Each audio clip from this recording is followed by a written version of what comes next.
Hello friends, आज हम अपना नेक्स्ट टॉपिक कवर करेंगे और ये भी शॉर्टकट वीडियो ही है। इसमें मोटिवेशन का कवर करेंगे हम सारा।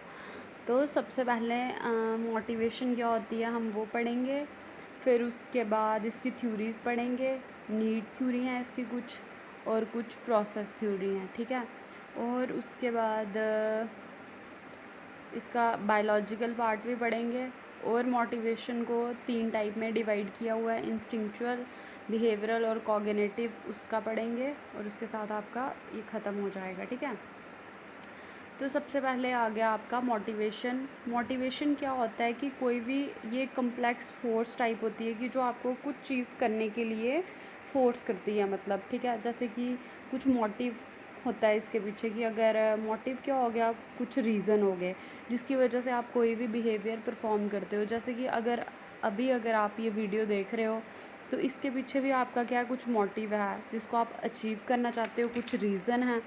और अब इससे पहले आपको, अगर आप मोटिवेशन पढ़ रहे हो, आपको 3 वर्ड्स का डिफरेंस पता होना चाहिए। सबसे पहले क्या आ गया आपका मोटिव, मोटिवेटिंग एंड मोटिवेशन। इन तीनों के बीच में क्या डिफरेंस है। मोटिव क्या हो गया, कोई भी रीज़न हो गया, नीड ऑफ एन इंडिविजुअल, उसको हम क्या बोलते हैं, मोटिव बोलते हैं। मोटिव आपका 2 टाइप्स का आ जाता है, एक आ गया नीड, एक आ गया वांट। नीड आपकी आ जाती हैं फिजियोलॉजिकल नीड्स और साइकोलॉजिकल नीड्स। वांट क्या आ गई आपकी, कुछ भी डिज़ायर, जैसे डिज़ायर फॉर मनी। सिंपल सी बात है, नीड आ गई आपकी ज़रूरत, और वांट क्या आ गई आपकी इच्छा, जो आप करना चाहते हो, ठीक है। फिर आ गया मोटिव के बाद आपका मोटिवेटिंग। मोटिवेटिंग क्या आ गया, कोई भी एक्टिविटी या चैनल, वो डायरेक्शन जिसके थ्रू आप अपनी नीड को सेटिस्फाई करोगे, उसको हम मोटिवेटिंग बोलते हैं। मोटिवेशन क्या होती है, जो फाइनली आप उस प्रोसेस में एंगेज हो जाते हो, जो आपकी नीड को फुलफ़िल करेगी, वो क्या आ गया आपका मोटिवेशन आ गया, ठीक है। फिर आ गया उसके बाद मोटिवेशन किस वर्ड से ड्राइव हुआ, लैटिन वर्ड से मूवारे से, ठीक है। फिर उसके बाद लिकट थे, जो इन्होंने क्या बोला था कि जो मोटिवेशन है वो कोर है किसका, मैनेजमेंट का। एवोल्यूशन क्या होता है, एवोल्यूशन ये होता है कि लैक ऑफ मोटिवेशन। जब आपने सिज़ोफ्रेनिया का पढ़ा होगा, वहाँ पढ़ा होगा कि एक जो सिम्टम है वो ये भी है, ठीक है। फिर उसके बाद आ गया आपका, इसका हम पहले बायोलॉजिकल बेस पढ़ लेते हैं, ठीक है। सबसे पहले इसके लिए कौन रिस्पॉन्सिबल है, एमिकाटला एंड डोपामीन, जो आपका पाथवे था, उससे भी हमें मोटिवेशन, मतलब जो आपका क्या था, रिवॉर्ड रिलेटेड मोटिवेशन थी, उसके लिए डोपामीन रिस्पॉन्सिबल था। ये आप न्यूरोट्रांसमीटर्स में जाके देख सकते हो। और ऐसे जो आपका रिवॉर्ड हब होता है, वो हम किसको बोलते हैं, वेंट्रल स्टेंटम को, ठीक है। अब ये आपका कैसे पाथवे है देखना डोपामीन का। सबसे पहले आ गया आपका, ये आ गया आपका वीटीए, ठीक है, वेंट्रल टैगमेंटल एरिया। फिर उसके बाद इधर से आएगा आपका न्यूक्लियस एक्यूम्बेंस। फिर इधर से आके ये आपका बेसल गैंग्लियन के थ्रू ये आ गया सबसे पहले हिप्पोकैम्पस, और फिर आ गया आपका एमेगाडला, ठीक है। ये आपका पाथवे था जो किसके लिए रिस्पॉन्सिबल था, मोटिवेशन के लिए रिस्पॉन्सिबल था। फिर आ गया, उसके बाद हम थ्योरीज़ पे चलते हैं। थ्योरीज़ क्या आ गई इसकी, ये थ्योरीज़ आ गई content base and process base. जो कंटेंट है वो नीड बेस है, ठीक है। ये नीड थ्योरीज़ हैं और ये प्रोसेस थ्योरीज़ हैं। नीड थ्योरी सबसे पहले किसकी आ गई, अब्राहम मैस्लो की आ गई। हायरार्की नीड्स थी ये, और इन्होंने क्या दिया था, सबसे पहले इन्होंने 5 नीड्स दी थी, physiological, safety, love, belonging, esteem and self actualisation. जो स्टार्टिंग की 2 नीड्स थी, safety need and physiological needs, इनको हम बेसिक नीड भी बोलते हैं। फिर एस्टीम एंड लव बिलोंगिंगनेस को हम साइकोलॉजिकल बोलते हैं, और सेल्फ फुलफिलमेंट बोलते हैं हम सेल्फ एक्चुअलाइजेशन को। और जो सेल्फ एक्चुअलाइजेशन है उनको हम मेटा नीड्स भी बोल सकते हैं, और इनको डेफिशिएंसी नीड्स भी बोल सकते हैं, जो लो नीड्स होती हैं, ठीक है। और इसके बाद उन्होंने इस मॉडल को एक्सटेंड किया, और एक्सपैंड जो इनकी हायरार्की आई थी, वो कितनी नीड्स थी आपकी, 1 2 3 4 5 6 7 8 नीड्स थी, ठीक है। 1970 में आया था ये। तो इन्होंने क्या बोला, जो एस्टीम नीड्स थी इधर तक इसको डिवाइड कर दिया, और ये जो नीचे की नीड्स थी ये क्या थी आपकी, डेफिशिएंसी नीड्स थी। और जो ऊपर की थी ये क्या थी, ग्रोथ नीड्स थी। डेफिशिएंसी नीड्स क्यों थी, क्योंकि जब मोटिवेशन डिक्रीज़ हो जाती थी, जब आपने कुछ अचीव कर लिया, ये वाली नीड्स अचीव हो गई तो मोटिवेशन कम हो जाएगी। बट ये जो ऊपर की नीड्स थी, जब ये आपकी अचीव होंगी ये वाली नीड्स, तो क्या होगा, मोटिवेशन इंक्रीज़ होती थी, ठीक है। फिर आ गया, इनको हम ग्रोथ नीड्स बोलते हैं, और इसको ये बता दिया मैंने आपको। उसके बाद आ गया आपका कि फिजियोलॉजिकल नीड्स कौन सी हैं मैंने लिखी हैं, सेफ्टी नीड्स कौन सी है, बिलोंगिंगनेस कौन सी है, एस्टीम नीड्स कौन सी है। फिर जो ऐड हुई थी वो थी कॉग्निटिव नीड्स, जिसमें नॉलेज और अंडरस्टैंडिंग के बारे में बोला। एस्थेटिक नीड्स, इसमें ब्यूटी और बैलेंस के बारे में। फिर सेल्फ एक्चुअलाइजेशन। फिर लास्ट जो थी वो क्या थी, ट्रांसीडेंस। अब क्वेश्चन क्या आ रहा है आजकल की जो अब्राहम मैस्लो हैं उनकी हाईएस्ट लेवल ऑफ नीड कौन सी है। तो जिसको 7 ये 8 हायरार्की वाला मॉडल नहीं पता होगा वो सेल्फ एक्चुअलाइजेशन ही टिक करके आएगा। तो ठीक है, सबसे हाईएस्ट लेवल की कौन सी है, ट्रांसीडेंस है। और एक बार ये भी क्वेश्चन पूछा था कि किसका मॉडल जो अब्राहम मैस्लो हैं इनके मॉडल के साथ मिलता है। ठीक है, तो वो कौन थे आपके, जो कोलबर्ग का कौन सा आपका मॉरल डेवलपमेंट का मॉडल है ना, उन्होंने मॉरल डेवलपमेंट की थ्योरी दी है। तो जो मॉरल डेवलपमेंट था कोलबर्ग का, वो किसके साथ मैच करता था, इनकी जो मैस्लो की लास्ट नीड थी, ठीक है, इसके साथ ये सिमिलर थी। उनकी टॉप स्टेज और इसकी टॉप स्टेज को इन्होंने कंपेयर किया।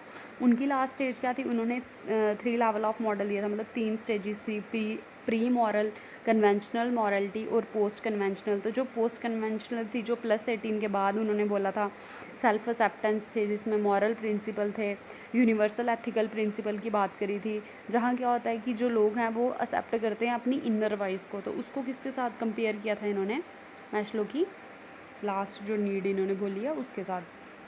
अब इस मॉडल के साथ प्रॉब्लम क्या थी कि बहुत सारी जो लेवल थे वो क्या हो रहे थे, इंटरडिपेंडेंट थे और ओवरलैप कर रहे थे। ठीक है, जैसे कि some people are deprived of, कुछ लोगों के ये लोअर वाली नीड्स की ज़रूरत ही नहीं थी, वो डायरेक्ट एक्चुअलाइजेशन में पहुंच जाते थे। जैसे महात्मा गांधी, उनको तो कोई सिक्योरिटी, सेफ्टी, लव, बिलोंगिंगनेस की नहीं थी। ठीक है, फिर उसके बाद आ गया डिसऑर्डरिंग अमंग ऑल नीड्स। डिसऑर्डर थे, मतलब ज़रूरी नहीं है कि हम पहले सेफ्टी नीड को पूरा करें या पहले लव बिलोंगिंग को पूरा करें फिर एस्टीम। बहुत सारे लोग होते हैं जो पहले अपना एम अचीव करना चाहते हैं और फिर अपनी लव लाइफ आगे लेके जाते हैं। ठीक है, तो इसलिए ये क्या था, ये मॉडल, इस मॉडल को क्रिटिसाइज़ किया। फिर आ गई नेक्स्ट थ्योरी आपकी एमसी क्लैन की नीड थ्योरी। इसको हम पा करके भी लर्न कर सकते हो आप, जैसे पावर, एफिलिएशन, अचीवमेंट। ठीक है, सबसे पहले आ गया आपका नीड ऑफ पावर। इसके बारे में किसने बात की है, अल्फ्रेड एडलर ने। इसमें क्या था, influence and control, seek leadership position. मतलब जो पावर वाले लोग होते हैं ये दूसरों को ज़्यादा, मतलब दूसरों पे डोमिनेट रहते हैं ज़्यादा, कि अपनी ही चलाते हैं। जैसे लीडरशिप इनमें हाई होती है, लीडरशिप स्टाइल, या कोई और किसी चीज़ में लीड करना, ये दूसरों पे कंट्रोल करना। ठीक है, फिर आ गई आपकी नेक्स्ट क्या, एफिलिएशन। इसमें क्या है, maintain pleasant social relationship, enjoy sense of intimacy and understanding, helping other. ठीक है, थर्ड क्या आ गई आपकी, अचीवमेंट। तो जो अचीवमेंट थे इसके कुछ करैक्टरिस्टिक्स बोले थे उन्हें, अचीवमेंट मोटिवेशन के करैक्टरिस्टिक्स क्या थे, पेपर में पूछते हैं कि अचीवमेंट के ये क्या हैं, करैक्टरिस्टिक्स क्या हैं, पुराने पेपर आप भी निकाल के देख सकते हो, पूछे हुए हैं। तो वो मॉडरेट रिस्क लेते हैं ये लोग। ठीक है, अब उधर हाई रिस्क, कईयों को लगेगा कि हाई रिस्क, पर अचीवमेंट वाले हमेशा मॉडरेट लेते हैं, क्योंकि उनको वो चीज़ अचीव करनी होती है। वो इतना बड़ा वो भी नहीं करते हैं कि जो उनको हासिल ही नहीं कर पाएंगे, वैसी चीज़ नहीं वो कभी भी लेना चाहते हैं। तो मॉडरेट रिस्क लेते हैं, उनको इमीडिएट फीडबैक चाहिए होता है, accomplishment for satisfaction, pre occupation with task, मतलब डेडिकेट होते हैं अपने टास्क के लिए, डिले ऑफ ग्रेटिफिकेशन। तो डिले ऑफ ग्रेटिफिकेशन आपको किसमें, जो आपके इमोशन बैलेंस वाले में, उधर भी मिलेगा ये पॉइंट। ये क्या है, delay of gratification, the act of restricting an impulse to take an immediate, मतलब कि आपको जो इमीडिएट रिवॉर्ड मिल रहा है उस चीज़ को नहीं लेके आप फ्यूचर में और ज़्यादा वैल्यूएबल रिवॉर्ड लेना चाहते हैं। ठीक है, वो क्या हो गया, डिले ऑफ ग्रेटिफिकेशन। ठीक है, तो ये थे इसके कुछ करैक्टरिस्टिक्स, ये याद रखना, ये पता होने चाहिए। फिर आपका थर्ड मॉडल आ गया आपका हर्बर्ट्स हजनबर्ग 2 फैक्टर थ्योरी। ठीक है, मॉडल नहीं, सॉरी, थ्योरी है ये सारी। फिर आ गया इन्होंने क्या, दो फैक्टर पे, सबसे पहले क्या है कि पूछ लेते हैं कि 20 इंजीनियर्स पे किसने अपनी स्टडी करी थी। तो वो कौन सा फैक्टर था आपका, 2 फैक्टर थ्योरी थी। उसमें मोटिवेशन और हाइजीन फैक्टर थे। ठीक है, सबसे पहले स्ट्रक्चरल इंटरव्यू किया इन्होंने, उसमें क्या किया, फील एक्सेप्शनली गुड और फील एक्सेप्शनली बैड, 2 टाइप के ग्रुप बने थे इनके। एनालिसिस करके क्या मिला, 2 कैटेगरीज में लोगों को डिवाइड किया, एक को हाइजीन फैक्टर प्रोवाइड करवाया, एक को मोटिवेशन फैक्टर। ठीक है, अब जब हाइजीन फैक्टर प्रेजेंट था तो जो लोग थे, मतलब जो पार्टिसिपेंट थे, वो क्या थे, बहुत ज़्यादा मोटिवेटेड नहीं थे। बट जब एब्सेंट था तो वो डिससेटिस्फाई थे। और जब मोटिवेशन फैक्टर आपका एब्सेंट था तो क्या था, रियली डिससेटिस्फाई, और जब प्रेजेंट था मोटिवेटेड सेटिस्फैक्शन। तो ये देखा गया कि जो मोटिवेशन फैक्टर हैं उधर जॉब की सेटिस्फैक्शन ज़्यादा पाई जा रही है, और जो हाइजीन फैक्टर हैं वहाँ डिससेटिस्फैक्शन है। अब कौन कौन से फैक्टर हैं, क्वेश्चन आजकल पूछ रहे हैं फैक्टर में से। तो ये रहे 6 फैक्टर थे आपके मोटिवेशन के, और 10 थे आपके किसके, हाइजीन के। वो 6 कौन से हैं, achievement, recognition, advancement, work itself, possibility of growth, responsibility. ठीक है, उसके बाद आपका आ गया कि अब इनको लर्न कर लेना, नहीं तो मैं बता देती हूँ कैसे लर्न करना है इनको। सबसे पहले क्या हो गया, मोटिवेशन के लिए अचीवमेंट होनी, मतलब जब आपकी किसी चीज़ में, ये ऐसे लर्न करने के लिए बता रही हूँ, अगर अचीवमेंट हो जाएगी, ठीक है, फिर आप उस अचीवमेंट को याद करोगे, रिकॉग्नाइज़ करोगे, और फिर क्या करोगे उसको और एडवांस करोगे। जब एडवांस करोगे तो क्या होगा, वो चीज़ें वर्क करने लगेंगी, वर्क इटसेल्फ। फिर उससे क्या होगा, ग्रोथ की पॉसिबिलिटी ज़्यादा हो जाएगी और आप रिस्पॉन्सिबल हो जाओगे। ठीक है, कुछ और स्टोरी बना के भी आप लर्न कर सकते हो। फिर आ गया उसके बाद हाइजीन फैक्टर। हाइजीन फैक्टर में आपके क्या आ गए, सबसे पहले पॉलिसी एंड एडमिनिस्ट्रेशन, फिर टेक्निकल सुपरविज़न, फिर इंटरपर्सनल रिलेशनशिप विद सुपीरियर, सब सुपरऑर्डिनेट एंड पीयर्स। ठीक है, 3 के साथ वो। फिर सैलरी कैसी है आपकी, सैलरी अच्छी होगी तो जॉब सेटिस्फैक्शन होगी, जॉब सेटिस्फैक्शन होगी तो आपकी पर्सनल लाइफ सही रहेगी, पर्सनल लाइफ सही रहेगी तो वर्क कंडीशन सही रहेगी, और स्टेटस भी बैलेंस रहेगा। ठीक है, तो ये थे इसके 10 फैक्टर। ये फैक्टर याद रखना, फैक्टर में से क्वेश्चन आ रहा है, मैं फिर से बोल रही हूँ। नेक्स्ट आ गया आपका एल्डरफर्ड्स ERG थ्योरी। अब देखो ये थ्योरी आई, इन थ्योरी ने क्या किया, जो 2 फैक्टर थ्योरी और जो मैस्लो की थ्योरी थी उनकी लिमिटेशंस को ओवरकम किया। और ये कैसे बनी हुई थी, मैस्लो की थ्योरी और हर्बर्ट्स की थ्योरी को मिला के। अब ये थ्योरी थी ERG। ई क्या हो गया, एग्जिस्टेंस, आर क्या हो गया, रिलेटेडनेस, जी आ गया आपका ग्रोथ। ठीक है, एग्जिस्टेंस में क्या आ गया, फिजियोलॉजिकल प्लस सेफ्टी, इसमें से क्वेश्चन भी आता है। फिजियोलॉजिकल प्लस सेफ्टी क्या आ गई, एग्जिस्टेंस। रिलेटेडनेस आ गया आपका social and self esteem. Growth क्या आ गई आपकी, self actualisation and self esteem. ठीक है, फिर उसके बाद आ गया, इन्होंने क्या किया कि जो नीड्स थी उनको रैंक नहीं दिया, कि कोई पर्टिकुलर ऑर्डर नहीं दिया, और recognise that more than one need operate, और इन्होंने ये बोला कि एक से ज़्यादा नीड एक टाइम पे ऑपरेट हो सकती है। ठीक है, और इन्होंने क्या किया, वैल्यू की कैटेगराइजेशन ऑफ नीड सम, और कुछ जो ओवरलैप कर रही थी नीड उनको क्या किया, डिफरेंट अलग किया, और जो नीड्स क्लियर नहीं थी उन नीड्स को क्लियर किया। ठीक है, फिर आ गया नेक्स्ट हमारा, ये थी हमारी सारी कौन सी, नीड थ्योरीज। क्वेश्चन ये भी पूछ सकते हैं कि नीड थ्योरी कौन सी हैं, 5-6 थ्योरी दे देंगे, तो नीड थ्योरी आपको बिल्कुल पता होनी चाहिए कि ये 4 हमारी नीड थ्योरी हैं और ये 6 हमारी प्रोसेस थ्योरी हैं। अब आ गई हमारी प्रोसेस थ्योरी। प्रोसेस में सबसे पहले आ गई हमारी MC डॉगल्स, MC गॉर्ज। ठीक है, इनकी 2 फैक्टर थ्योरी थी, थ्योरी एक्स, 2 थ्योरीज थी इनकी, सॉरी 2 फैक्टर नहीं, 2 थ्योरीज, एक्स एंड वाई। जो एक्स थ्योरी है वो क्या बोलती है, assume that people work only for money and security. ठीक है, और जो थ्योरी वाई है वो क्या बोलती है कि क्यों लोग काम करते हैं, क्योंकि वो मोटिवेटेड होते हैं। तो जो एक्स थ्योरी है वो बोलती है physiological and psychological and security need के लिए, और ये क्या बोलती है कि social need, self esteem, self actualisation. मतलब कि जो पहले की 2 नीड्स थी मैस्लो की वो क्या आ गई आपकी वाई एक्स में रख लो उनको, और वाई में क्या आ गई बाकी दूसरी। फिर नेक्स्ट आ गई आपकी इक्विटी थ्योरी, ये दी है जॉन्स एडम्स ने। ठीक है, जॉन एडम्स ने, ये थी जॉब मोटिवेशन पे। इधर क्या बोला हुआ है कि compare input output ratio with the input output ratio of other.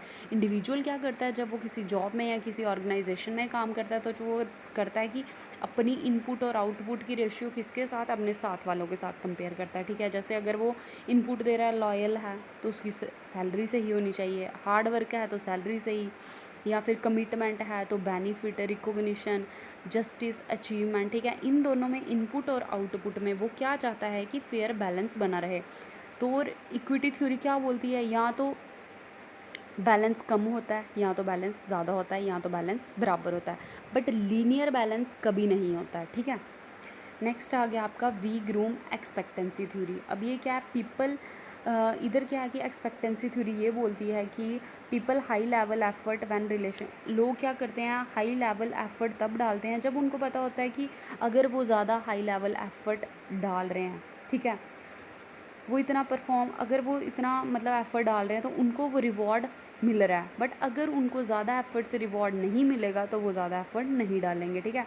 Effort they put, performance they achieve, effort they put, performance they achieve and outcome reward they receive, ठीक है। 3 में क्या है, इसमें रिलेशनशिप है कि आप कितना एफर्ट डाल रहे हो, क्या परफॉर्मेंस मतलब क्या अचीव कर रहे हो उस एफर्ट से, और उसका क्या रिवॉर्ड मिल रहा है। जैसे कि अगर अभी आप पढ़ रहे हो, ये आपका एफर्ट हो गया, ठीक है, और आप पेपर में कैसा परफॉर्म कर रहे हो उस पढ़ने के बेस पे, और उसके बाद आपको क्या रिज़ल्ट मिल रहा है। तो ये क्या आ गया आपके 3 का रिलेशनशिप आ गई। ये क्या आपकी वी ग्रूम एक्सपेक्टेंसी थ्योरी, मतलब आप क्या एक्सपेक्ट करते हो अपनी परफॉर्मेंस और अपने इनपुट जो आप दे रहे हो उसको, ठीक है।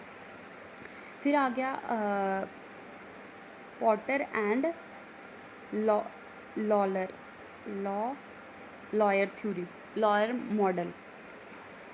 ये क्या बोलता है, ये बोलता है कि मेन क्या है, परफॉर्मेंस ही है, ठीक है। क्वाइट ये कम्प्लेक्स मॉडल था। Effort and motivation does not lead direction to performance. ये बोलते हैं एफर्ट और मोटिवेशन है वो डायरेक्शन नहीं देते हैं परफॉर्मेंस को।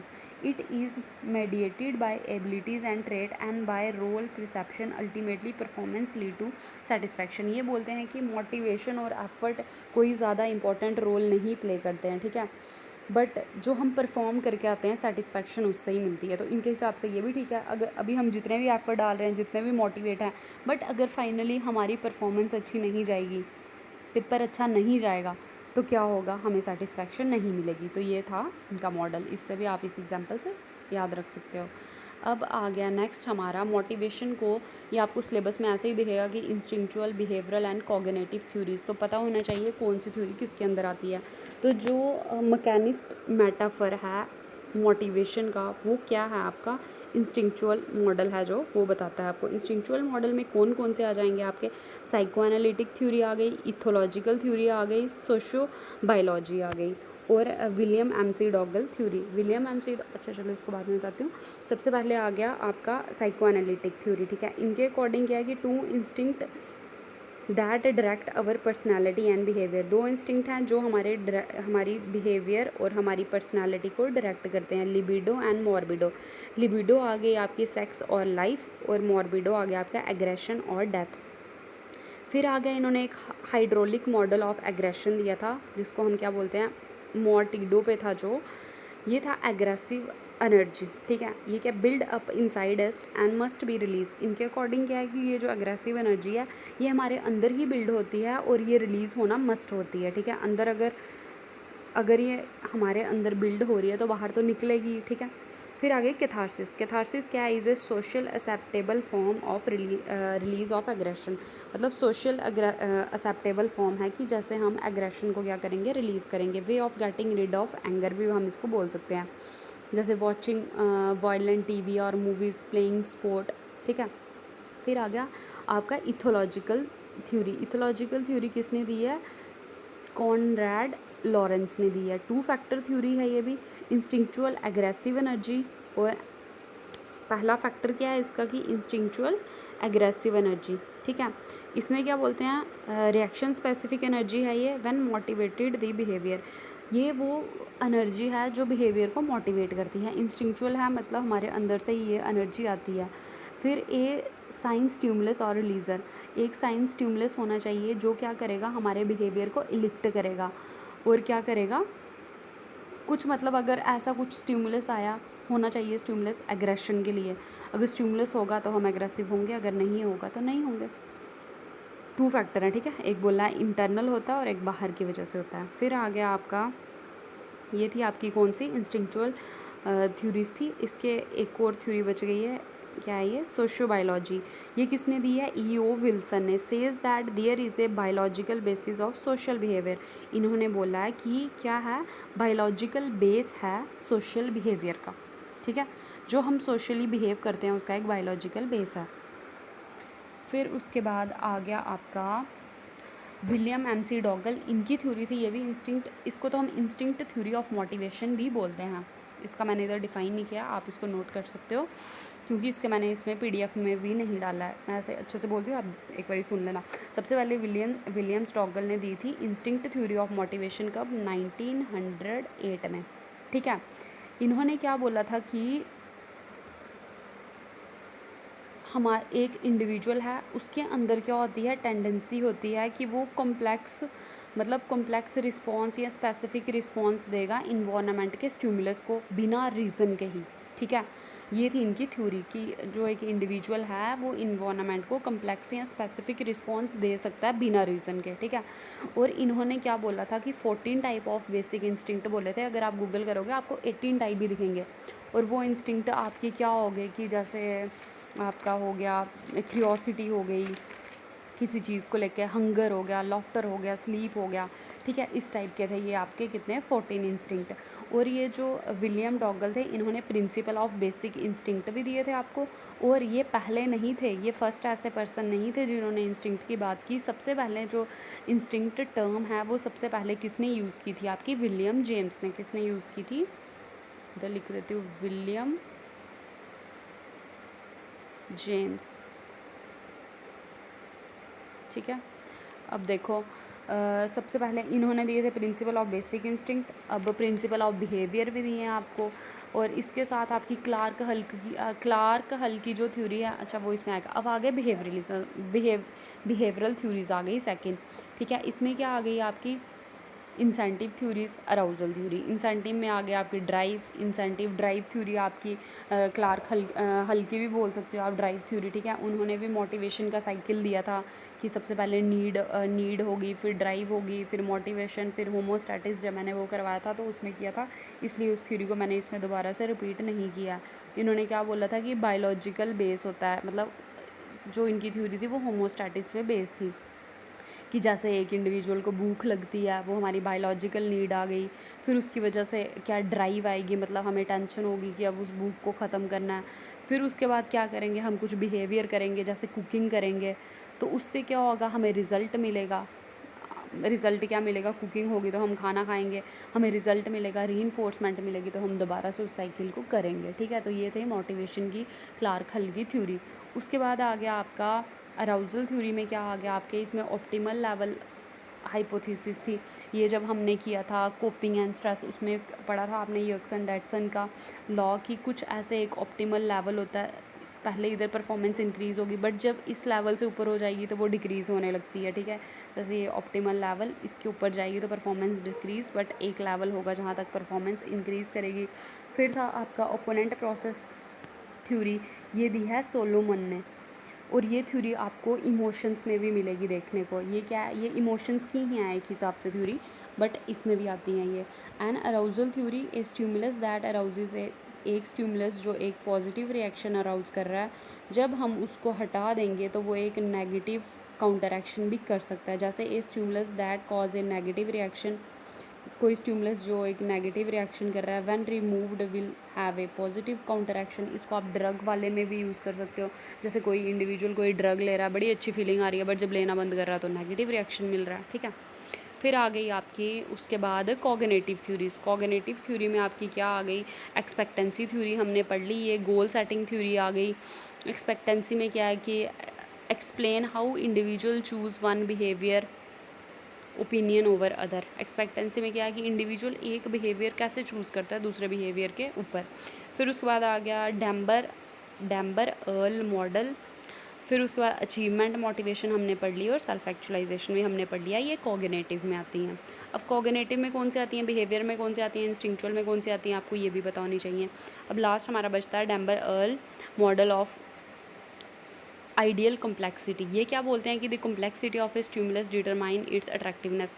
जितनी मतलब जो कॉम्प्लेक्सिटी है एक स्टिमुलस की, वो क्या डिटरमाइन करती है, उस स्टिमुलस की attractiveness. Complexity refer to how much information this stimulus convey.